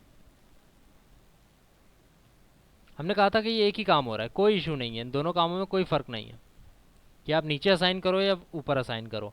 लेकिन अब मैं आपको फ़र्क बता रहा हूँ, और फ़र्क ये है कि ये जब आप असाइनमेंट इनिशियलाइजेशन लिस्ट के तौर पर लिख देते हो ना, बजाय इसके कि आप नीचे आके इक्वल टू समथिंग करो, आप इस तरह लिख दो अगर फंक्शन डेफिनेशन के, कंस्ट्रक्टर डेफिनेशन के सामने ही, तो इससे फ़ायदा ये होता है कि ये चीज़ तभी कॉल हो जाती है, ये असाइनमेंट तभी हो जाती है जब कंस्ट्रक्टर ये चीज़ें बना रहा हो। ये इनके बनने के बाद जाकर असाइनमेंट नहीं होती नीचे, जब ये बन रही हो तभी ये चीज़ असाइन हो जाती है। And if you will see, तो यहाँ पर आपको ये वो एरर नहीं देगा कि non const member function member की आपने इनिशियलाइजेशन नहीं की, ठीक है, और आपके पास आउटपुट आ रही है, एरर नहीं आया वो वाला। तो द थिंग इज़, जो मैंने अभी आपको बात समझाई ये सारा काम करके, वो ये कि you can also assign your data members value और initialise your data members value using member initialisation list, यानी कि कंस्ट्रक्टर में बजाय आप बॉडी के अंदर लिखें, आप इनिशियलाइजेशन लिस्ट के तौर पर भी उसकी इनिशियलाइजेशन कर सकते हैं अपने डेटा मेंबर्स की. It is not always helpful, but it is needed and it is very helpful when you have data members that are constant. अगर वो कांस्टेंट है तो फिर इट इज़ नेसेसरी कि आप उनकी इनिशियलाइजेशन मेंबर इनिशियलाइजेशन लिस्ट के अंदर ही करें. उसके अलावा आप कंस्ट्रक्टर की बॉडी के अंदर भी आप उसकी इनिशियलाइजेशन नहीं कर सकते, क्योंकि वो कॉन्स्ट है. एक दफ़ा ऑब्जेक्ट बन गया, उस वक्त आपने जो वैल्यू दे दी तो वो आ गई, उसके बाद उसमें कोई वैल्यू नहीं आ सकती. ठीक है, तो ये एक और एडिशनल चीज़ थी जो कि हमने डिस्कस की है आज. इफ़ एंड डेफ के अलावा, कंस्ट्रक्टर की कॉल सीक्वेंस के अलावा, और मेंबर इनिशियलाइजेशन को भी हमने डिस्कस कर लिया. अच्छा, अब आते हैं एक और चीज़ के ऊपर, और वो चीज़ ये है कि लेट्स सपोज जब ये मेन कहाँ गया, ये मैनेजर का आर्गुमेंट बन रहा है, इसको मैं कमेंट कर रहा हूँ. सेल्समैन भी अभी हम नहीं बना रहे, बाद में मिटाना मुश्किल हो जाएगा, तो हम इसको स्टैटिक वाला कमेंट दे देते हैं कि भाई पैराग्राफ पूरा का पूरा ये कमेंट हो जाए. सिर्फ हमने मैनेजर बनाया है, और जब हम मैनेजर बनाएंगे तो आउटपुट देख लेते हैं. तो एम्प्लॉय का डिफ़ॉल्ट कंस्ट्रक्टर कॉल होगा क्योंकि मैनेजर की पेरेंट क्लास एम्प्लॉय है. फिर मैनेजर का डिफ़ॉल्ट कंस्ट्रक्टर कॉल होगा, और फिर 1700 यानी कि 12 multiply by 100 1200 and then plus 500 that is 1700. Manager का जो है वो कॉल हो जाएगा. अब लेट सपोज कि मैनेजर का नाम तो आपने सेट कर दिया वासिफ, और आवर्स वर्क सेट कर दिए. ये एम्प्लॉय के फंक्शंस है, रिमेंबर, सेट नेम और set hours work. How about कि मैं ये चाहूँ कि मुझे यहाँ सेटर्स कॉल ना करने पड़े. मैं इनको 1 मिनट के लिए अगर मिटाता हूँ, और सैलरी से पहले मैं प्रिंट करवा देता हूँ से m डॉट गेट नेम. क्यों नहीं बता रहा, मुझे कोई मसला है? गेट का फंक्शन नहीं है ना? m डॉट गेट नेम क्यों नहीं बताया था इसने मुझे? Okay, it can't be used with C out I think. No, it's getting me ना. And C out m dot get hours worked.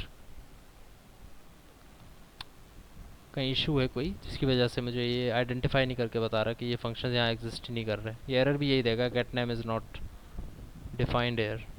नहीं, एरर नहीं आया, but it was not telling me. So nevertheless,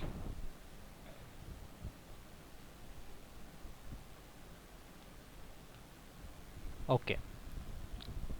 सो अब अगर आप यहाँ पर देखो भाई, मैनेजर बना. जब मैनेजर बना तो मैनेजर बनते के साथ ही ये भी बन गया, ये भी बन गया, ये भी बन गया, ये भी बन गया, और मैनेजर का अपना भी बन गया चीज़, जो कि क्या थी, प्रोजेक्ट. सारी चीज़ें बन गई. अब मैनेजर का कंस्ट्रक्टर कॉल हो रहा है. हाउ अबाउट कि मैं मैनेजर जब बना रहा हूँ तो बजाय इसके कि मैं सिर्फ मैनेजर एम कर दूँ, मैं इसके प्रोजेक्ट का नाम भी दे दूँ, से डेवलपमेंट प्रोजेक्ट.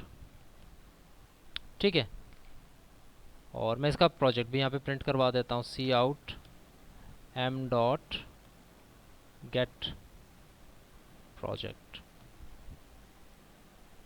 ये इसका प्रोजेक्ट है. ठीक है जी. तो अब इसको हम रन करते हैं.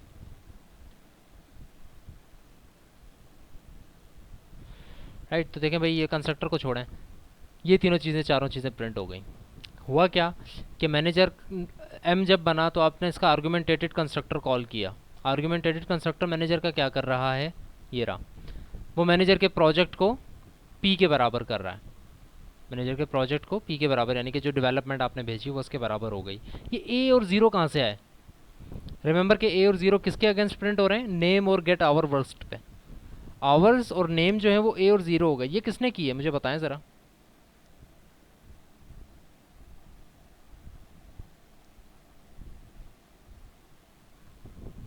ए और ज़ीरो क्यों हो गए? ये किसी फंक्शन ने किए होंगे.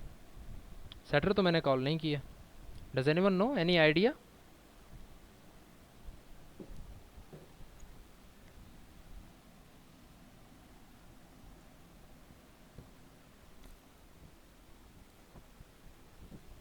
Yes, anyone? Member initialisation list की वजह से आए? क्यों भाई, कौन सी मेंबर इनिशियलाइजेशन लिस्ट हो गई? किसने किया है ये काम? ए, नेम को ए के बराबर कर दिया और जो है आवर्स वर्कड को 0 के बराबर कर दिया। किसने किया ये काम?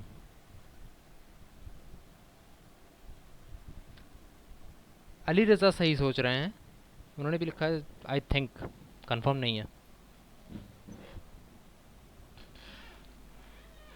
गार्बेज वैल्यू है? नहीं, it's not a garbage value guys.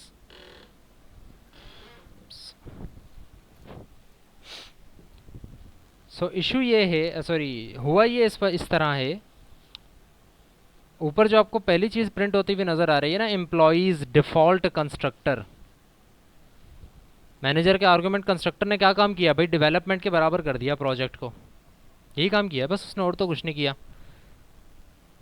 लेकिन ये जो ए और 0 किए हैं ये एम्प्लॉय के डिफ़ॉल्ट कंस्ट्रक्टर ने किए हैं। देख लें एम्प्लॉय का डिफ़ॉल्ट कंस्ट्रक्टर क्या कर रहा है, एम्प्लॉय आईडी 0, इसको तो खैर हमने यूज़ ही नहीं किया। नेम को ए के बराबर कर रहा है, आवर्स वर्क को 0 के बराबर कर रहा है, सैलरी को 0 के बराबर कर रहा है। तो जब आप आवर्स वर्क और नेम प्रिंट करते हो तो ए और 0 प्रिंट होता है, और फिर डेवलपमेंट और 500 प्रिंट हो रहा है। ठीक है, इसका मतलब ये हुआ कि जब मैनेजर का कंस्ट्रक्टर कॉल हुआ तो मैनेजर के कंस्ट्रक्टर से पहले जिस तरह से हमने कहा था कि एम्प्लॉय का कंस्ट्रक्टर कॉल होगा, और एम्प्लॉय का जब कंस्ट्रक्टर कॉल हुआ तो उसने ये वैल्यूज असाइन कर दी, ए और समथिंग समथिंग।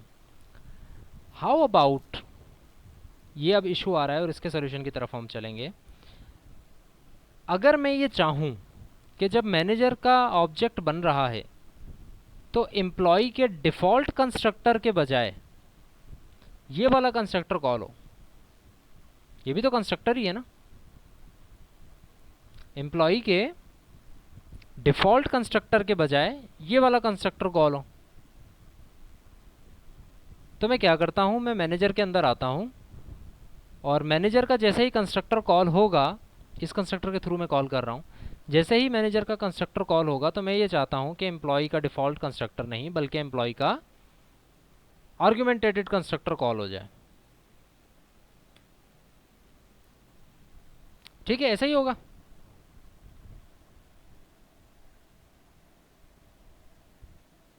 बताएं जी।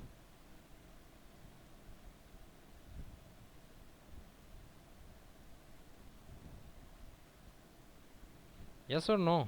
It's a simple yes or no question.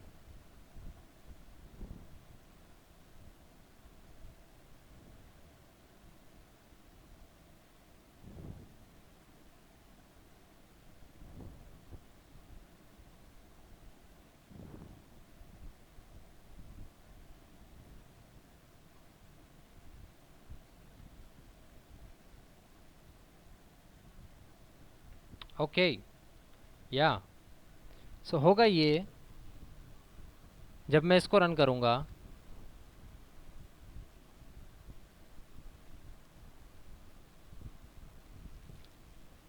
तब भी ये कंस्ट्रक्टर कॉल नहीं हो रहा। रिजवान और रेट सेट नहीं कर रहा है इसके साथ, कंस्ट्रक्टर कॉल हो रहा है लेकिन कंस्ट्रक्टर किसी और ऑब्जेक्ट के थ्रू कॉल हो रहा है, उसके थ्रू कॉल नहीं हो रहा जिसके थ्रू मैनेजर ने कॉल किया है।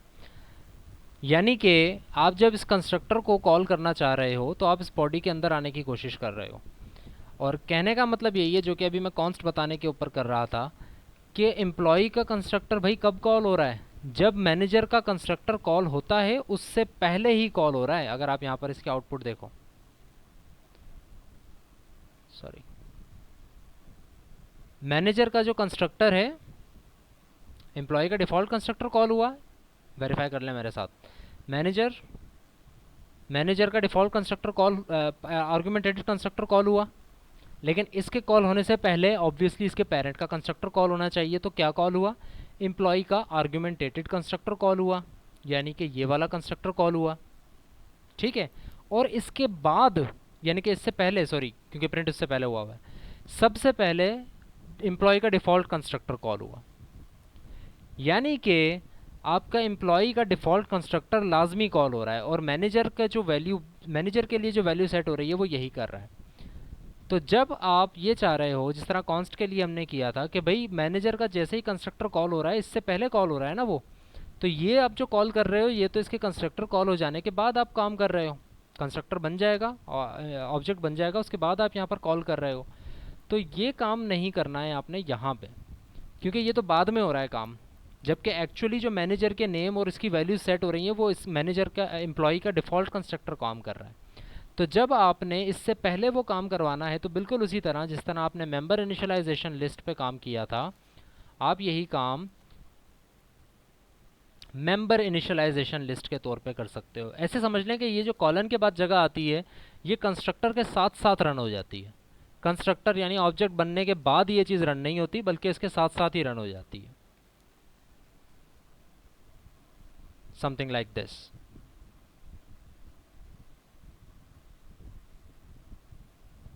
अब आप देखें कि वो तीसरा अलग से कंस्ट्रक्टर भी कॉल नहीं हो रहा जो हो रहा था, और नाम भी सही हो गया।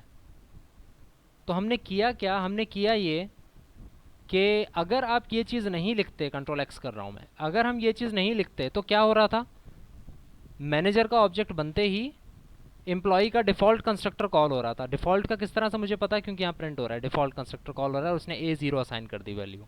बट अगर मैं ये चाह रहा हूँ कि डिफ़ॉल्ट कंस्ट्रक्टर कॉल ना हो, बल्कि मैनेजर का जब भी कंस्ट्रक्टर कॉल हो तो उसके साथ साथ आर्गुमेंटेटेड कंस्ट्रक्टर कॉल हो इसके पेरेंट का, डिफ़ॉल्ट कंस्ट्रक्टर कॉल ना हो, तो उसके लिए मैं आर्गुमेंट इनिशियलाइजेशन लिस्ट के तौर पर इस तरह से लिख सकता हूँ। और यू कैन सी हियर कि एम्प्लॉय का आर्गुमेंट कंस्ट्रक्टर कॉल हो रहा है, मैनेजर के आर्गुमेंट कंस्ट्रक्टर जो कि हमने एक्सप्लिसिटली कॉल किया, इससे पहले एम्प्लॉय का आर्गुमेंट कंस्ट्रक्टर कॉल हो रहा है, डिफ़ॉल्ट कंस्ट्रक्टर कॉल नहीं हो रहा, और ये सारी वैल्यूज़ आपके सामने इस तरह आ रही हैं। और अब ये 8 के थ्रू आपको वैल्यूज़ बता रहा है। ठीक है, सो ये बात हो गई कि आप अगर डिफ़ॉल्ट के बजाय कोई और कंस्ट्रक्टर पेरेंट क्लास का कॉल करना चाहो तो वो आप कैसे करोगे, ये भी मैंने आपको बता दिया। और इसी तरह लास्ट चीज़, अगर उस पर डिटेल में हम जाने का टाइम रहता है हमारे पास तो हम करेंगे, वरना मैं सिर्फ आपसे क्वेश्चन पूछता हूँ और इस पर डिस्कस करते हैं कि जब भी आप इसके लिए आई थिंक मुझे दूसरा प्रोजेक्ट खोलना पड़ेगा, ये वाला, राइट। इसको मैं क्लोज़ कर रहा हूँ। ठीक है, इसमें देखें बस का ऑब्जेक्ट बना, या चलें कार का ऑब्जेक्ट बनाते हैं, सिर्फ ऑब्जेक्ट बनाते हैं और कुछ नहीं कर रहे हैं।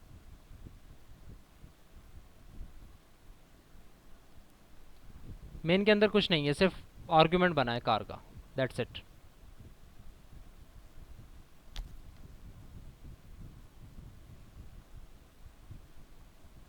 अच्छा, हमने प्रिंट नहीं करवाया हुआ यहाँ पे कंस्ट्रक्टर्स के अंदर। अच्छा, प्रिंट नहीं करवाया हुआ तो हम करवा लेते हैं। C out vehicle, sorry vehicle का कंस्ट्रक्टर है,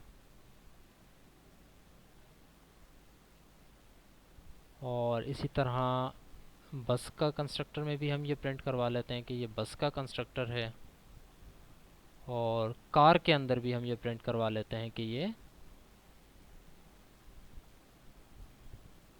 कार का कंस्ट्रक्टर है। ठीक है, अब मैं इसको रन करता हूँ। रिमेंबर मेन के अंदर सिर्फ मैंने कार का ऑब्जेक्ट बनाया है।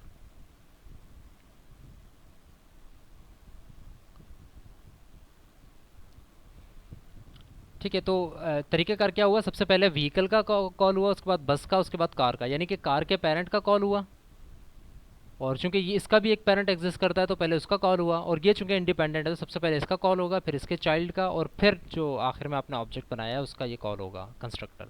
Vehicle, bus and then car. How about कि मैं कार से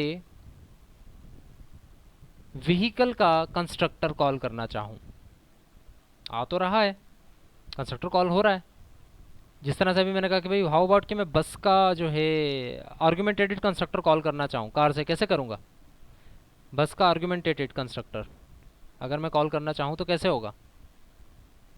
इसकी डेफिनेशन हमने नहीं लिखी, नंबर ऑफ व्हील्स।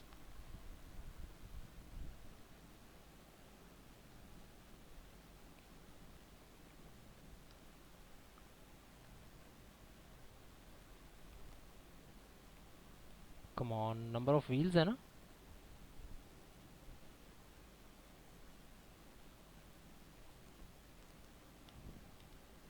ठीक है।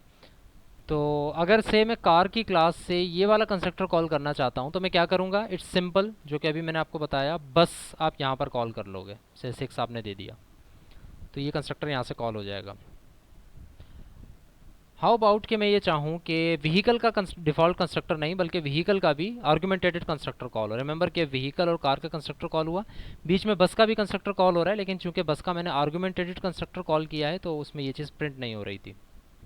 ये आ गया बस का आर्गुमेंटेटेड constructor.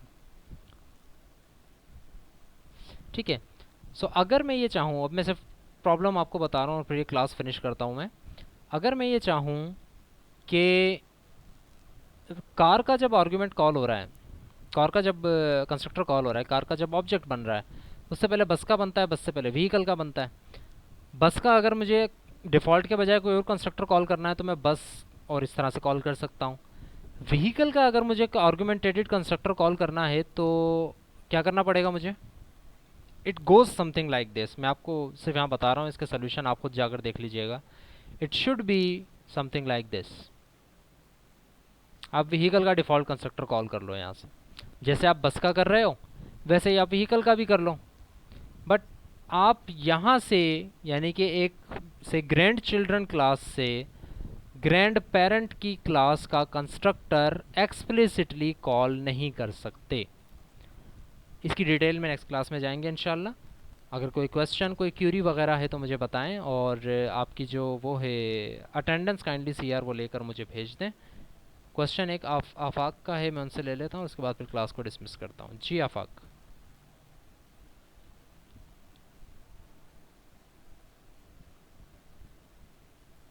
Ji Afaq. Okay, I don't think कि वो कुछ कहना चाह रहे हैं। सो एनीवेज, यहीं तक हम क्लास को रखते हैं और इसके बाद हम चलेंगे नेक्स्ट क्लास। हमारी जब भी होगी उससे पहले हमने क्विज़ भी रखना है। ईमेल के ऊपर रहिएगा कि क्विज़ कब हो रहा है, और साथ ही साथ इसकी असाइनमेंट भी देख लीजिएगा आपको जो मैंने दी है, और जो मैंने आपको ये सोर्स कोड बताया है सारा, ये मैं आपके साथ शेयर कर लेता हूँ, इसकी प्रैक्टिस भी कर लीजिएगा।